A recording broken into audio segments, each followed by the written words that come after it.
wait, where are we? Here we go.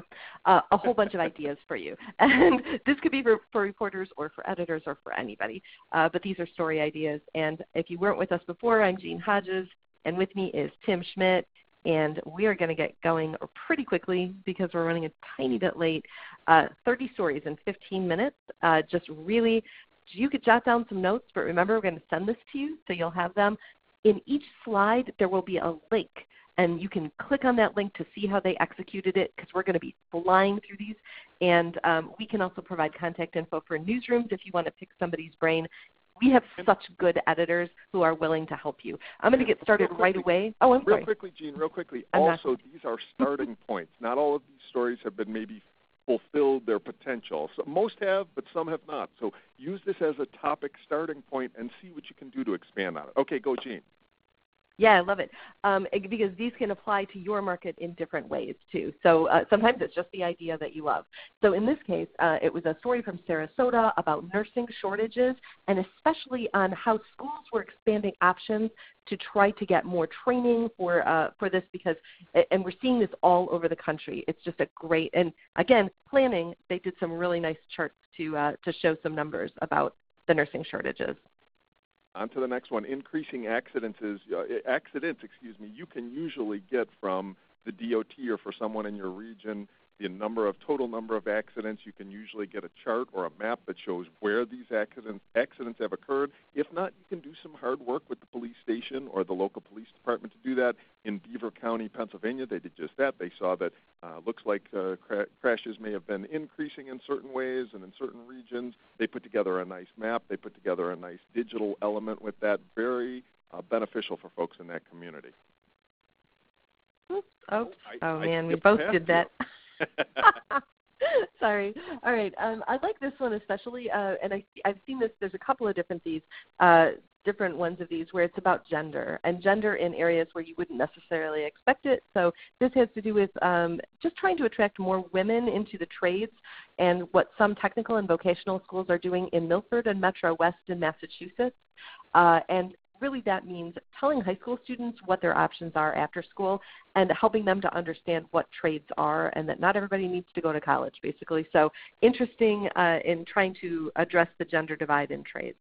Also often opens the eyes to educators who should be pushing more folks into this. So that's a good one. And we have another one on gender in a little bit. Students and mental health. This is something that obviously mental health issues in general have been something, and with college campuses, the way that we've had shootings and various issues, this is such an important topic. We have a number of major universities, and almost all of you have a college nearby.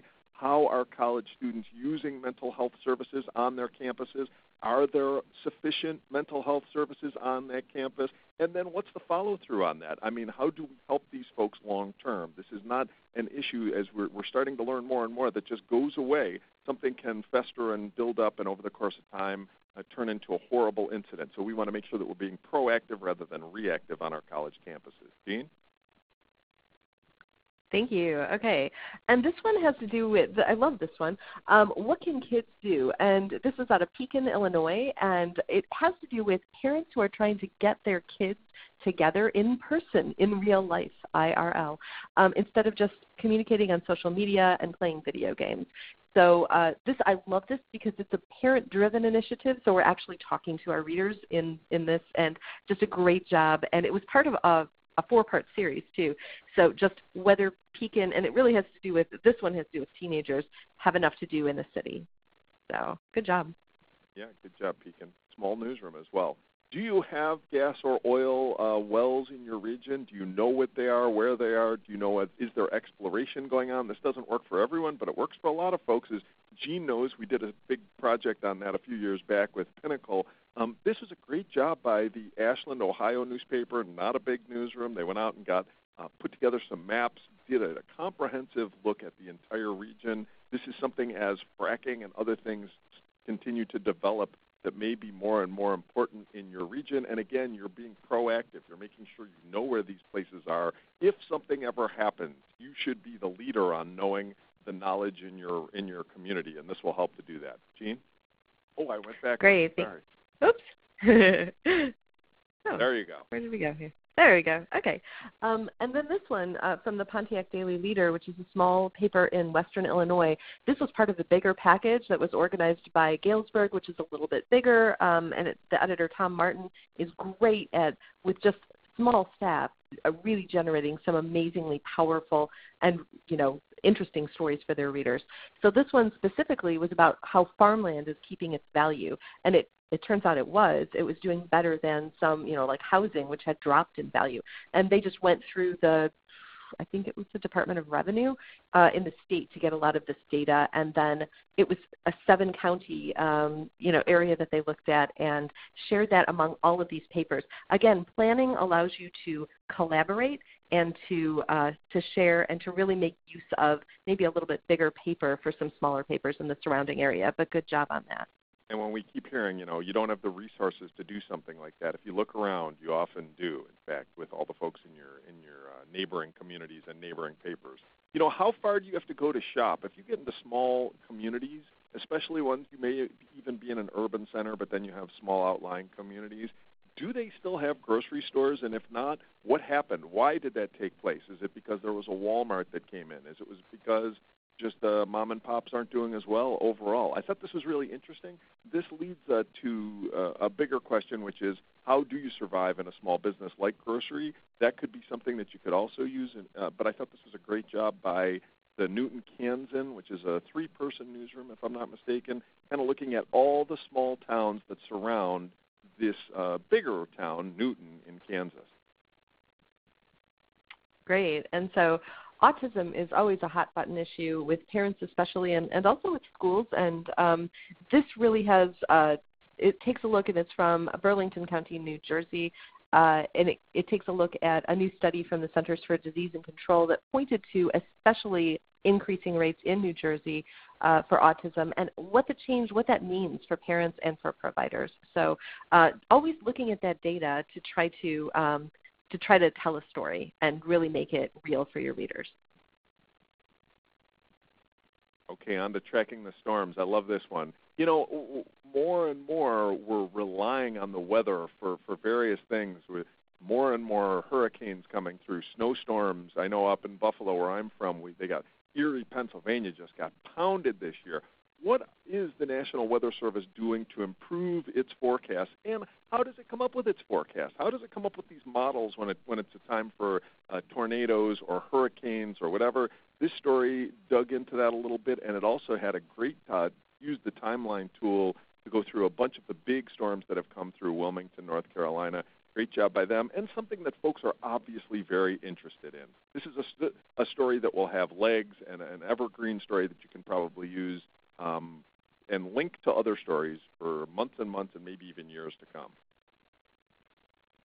People love the weather, don't they?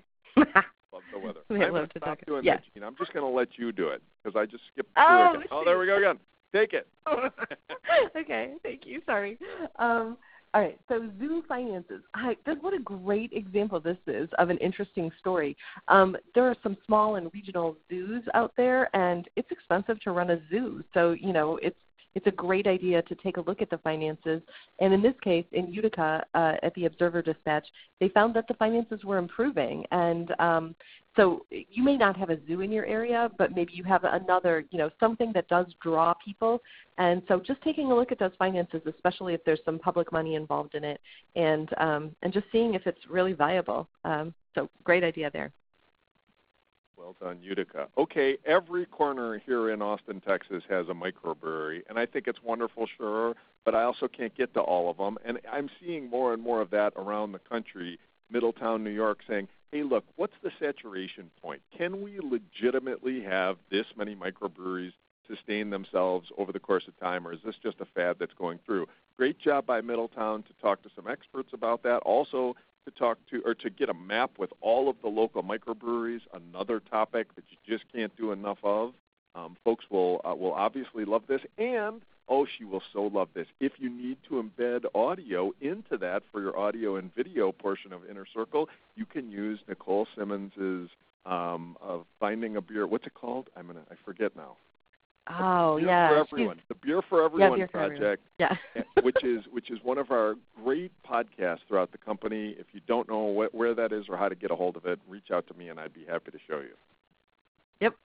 We have a whole list of national podcasts. So, all right. Great job by Middletown there.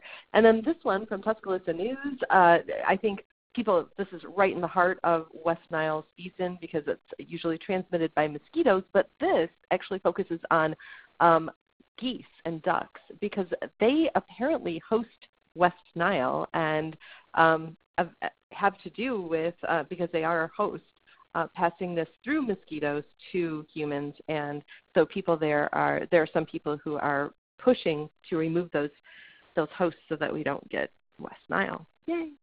Really cool. Good idea. By the way, if you want that graphic, you just reach out to us and we'll make sure you get it. And what a great way they inserted something by using a digital poll to also engage with folks. Yep, absolutely. It's got to be controversial, to say let's get rid of these creatures. All right, back to Metro West and outside of Boston, and they're now some states are accepting dental therapists, which is kind of in the middle of being a hygienist and an actual dentist. It can help to solve the dental care gap. You may not have dental therapists in your state, but if you do, are they working? B, if you don't, why not? Could we add that? And C, what is the overall dental care picture? Do we have enough dentists in our region? What's the outlook in the future? One of those things that kind of falls under the radar just because until our local dentist is gone, we don't even notice how many there are. So that's an interesting topic from Metro West. Yeah, good job, Metro West, another one. And then here, following the devastation, this is looking back 20 years to wildfires that devastated the region. But what I really like about this is it does go into some history, and it's got a beautiful digital display and just some really amazing photos that you can kind of see here.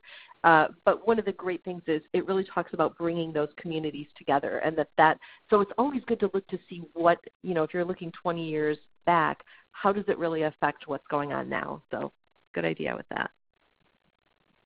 There are so many mattress stores next to my house. I don't know how folks are affording all these mattresses. But here's an interesting point. What happens when you have to recycle a mattress? The Stockton Record did a really interesting piece. They actually took some video. They talked about the jobs that this has created by having to pay the $11 or whatever it is in California to get a mattress recycled. Sounds like something, you don't even think about top of mind. But I'll tell you what, a very interesting read and also a good way of looking at that not only as what happens to the mattresses themselves, how the recycling occurs, but the economic impact. It's actually providing some jobs for some local workers. So nice job, Stockton. Yeah, it's just really a talker. You know what I mean? It's something that people would read and be like, wow, did you even know this? This is really interesting. I shared it with my wife. I shared that story with my wife after I read it. Yep, totally.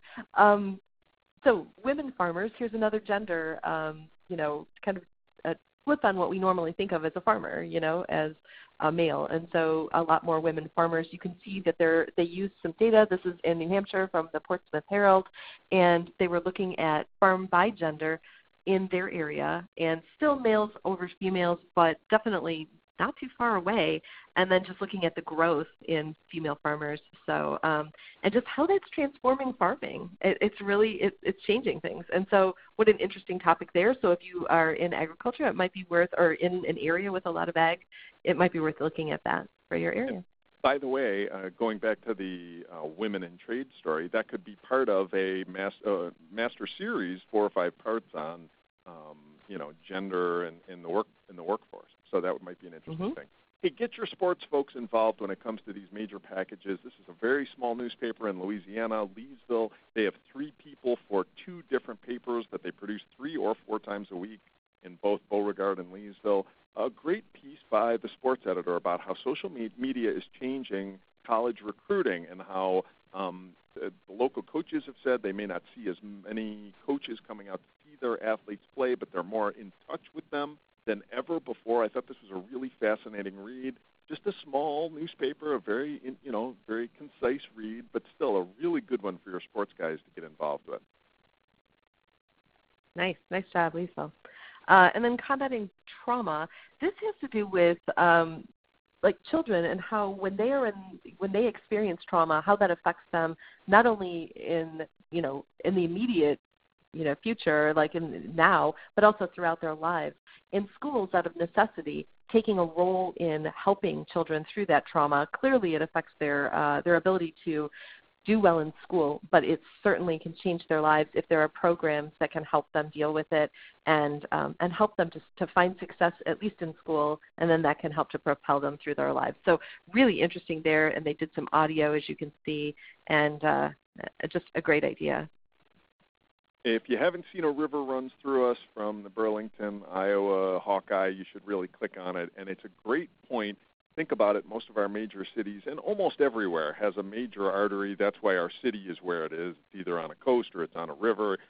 Just a really interesting 8-day read about what the connection between the community and the river is. It's got video. It's got all kinds of different pieces. It's got some great photography. It uses architect. Give that a click through if you haven't seen it. And also a very mid-sized newsroom, just a dozen or so folks. Great job by them in Burlington. Awesome. It's beautiful, that package. Flu season. We are not in flu season, thank goodness, right? But this was a really great job by Norwich Bulletin looking at really the last flu season and some data around that in the midst of their flu season for this year. And then, what we were thinking too is why not preview that, start taking a look at gathering some information from your last flu season so that you're ready with a really good story at the onset or right before the onset of the flu season this year.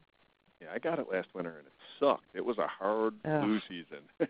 Horse business, something that you don't think about too often is, folks in you see quarter horses here, or you see different horse jobs out in the outskirts of town, but you don't really put it all together. It's interesting. In Ocala, they did a piece about how the local equine industry is, look at the impact, $2.3 billion. Now, they obviously have thoroughbreds that they're producing for major races, but you'd be surprised. Horse business is a big deal probably in your community.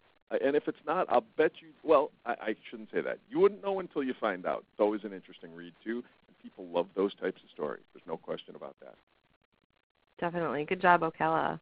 And Greek life, as Tim said before, we have a lot of colleges and universities in our towns now. So, and everybody's seen the big national headlines about some colleges that have shut down Greek life or have shut down specific fraternities or sororities really because of racial issues or sexual assault. And this really takes a look at, for Iowa State, which is where Ames Tribune is, at some of the biggest offenses to receive sanctions. It breaks down the data. How does this really affect us? Great story, and a lot of readers are talking about this. Lifeguards, this is obviously something that you should think about maybe for next year in the beginning of summer, but maybe a postseason wrap-up. After the Panama City, we pushed out to all of your newspapers something about the human chain that was a year ago. It was the anniversary. It's interesting to look at what lifeguards provide in terms of a service, and it also helps you to look at, should there be more lifeguards? Should there be fewer lifeguards? It's a very interesting balance that communities have with having to pay someone but also not allowing lives to be in too much danger. So a really interesting topic. Panama City did a nice job with that. Yep, good job. And then in Springfield, Illinois, State Journal Register, this is a really cool podcast series, actually, that they started, although this is a story about it, too. So you could link to it and also listen to the podcast. It really looks backward, and then to today, it kind of traces the history of something. And this is actually the history of the ambulance service in Springfield, which is fascinating that they used to use hearse to collect injured people, not just dead people, but injured people, and bring them to health care back in the day, and how it has evolved since then. And just a fascinating listen and also read from Springfield. Who Owns Downtown? Great job by the Topeka Capital Journal. An interesting thing, working back in Niagara Falls, New York, folks used to always say, well, there's no progress because only 2 people own all the downtown property. Really? Well, let's shed some light on that because that might stir a little interest in why things are going the way that they are. Topeka did a nice job. They had some drone footage that went over top. They also used Architect for this project, so it was an external story template. So click on that. Give it a read. It's very interesting. Okay. This one is from Hutchinson News in Kansas, and it has to do with just women in prisons, but specifically focusing on women who are pregnant in prisons, and how there are 8 states that have nurseries attached to their prisons that allow women to still interact with their children, and especially young children. That leaves most states without that, and that's just a really interesting thing. Kansas is one of the ones that doesn't have it. So interesting data and just looking at what that's like for women. We're almost done here, but business diversity, Fall River up in Massachusetts, as the population has changed in that community, has the business ownership and what has been done to facilitate new folks who have moved into the community and a more diverse ownership group. I thought that was a great piece by them, and it put some numbers with it as well. Look, we're lagging, and could we put some programs in place to help the folks who are moving into our community also be local business owners? Yeah, good job there, Fall River. And bank safety. This is something out of Holland Sentinel, and it was a really interesting thing where in 5 months there were 3 bank robberies at a single bank. So it's a great topic for you. I mean, how do your banks stay safe? What do they do in the case of a robbery? And how do they protect people's money? Of course, that's what people want to know about. That is important. And finally, taxes. Who isn't paying? This is an oldie but a goodie. The folks at the Patriot Ledger in Quincy, Mass. My grandmother would have just rolled over in her grave. Putting actual numbers to the taxes that have been unpaid in that community. By the way, if you don't then write the next story, which is look at all the things that we could have done and all the pieces that we could have had if these taxes were paid up, that's the missed opportunity. So that's a great job by Quincy on that one, following through with big numbers and showing the actual numbers of delinquents and all the tax money that's owed. Awesome. So we reached the end. Okay, you have heard us say the word architect a few times. If you don't know what that is, check out next week. And even if you do know what it is, Tyson Bird is going to be walking through what is a beautiful digital display. And so it's for your really big projects, which is why it's part of this series. If you haven't used it before, he will take you step by step through it, and we'll also show you some examples of people who've used it really effectively. It's gorgeous, and it is doable. So check out next week. Click there to register once you get this information. Tim's going to be sending out a link to the video and slides. And we thank you for this. We went a little bit over, but we hope you got some great story ideas. And Tim, anything else from you? No, that's it. Thanks so much, folks. Have a great day. Yay. Bye. Bye-bye, folks.